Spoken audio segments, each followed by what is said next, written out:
Absolument toute la journée, la télévision russe a retranscrit, couvert cette visite d'Emmanuel Macron, essayant de moquer tout ce qu'elle pouvait avoir à commenter. Un exemple, lorsque Emmanuel Macron est arrivé à la Maison-Blanche un peu plus tôt dans la journée, eh bien, les médias russes ont moqué l'absence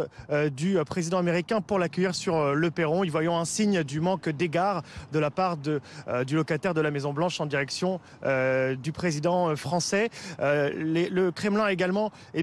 voulu minimiser l'importance de cette visite d'Emmanuel Macron quelques jours avant celle du Premier ministre britannique Keir Starmer, en parlant à chaque fois des Européens sans mettre en avant le président français. Et puis les médias russes avaient aussi un œil fixé sur les dirigeants européens qui étaient aujourd'hui à Kiev pour rendre visite à Volodymyr Zelensky, et ils ont essayé de tourner ces visites en dérision, parlant d'un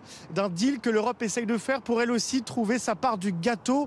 Entendez par là, bien évidemment,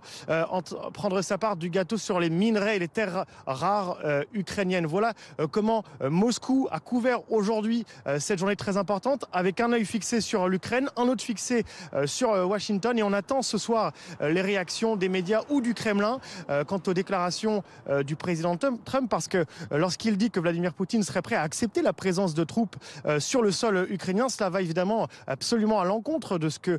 dit réclamer le président russe, qui dit vouloir démilitariser l'Ukraine, le départ de Volodymyr Zelensky, bref, beaucoup de conditions qui sont très éloignées de ce que semble évoquer ce soir le président Trump sur la question des troupes européennes sur le sol ukrainien.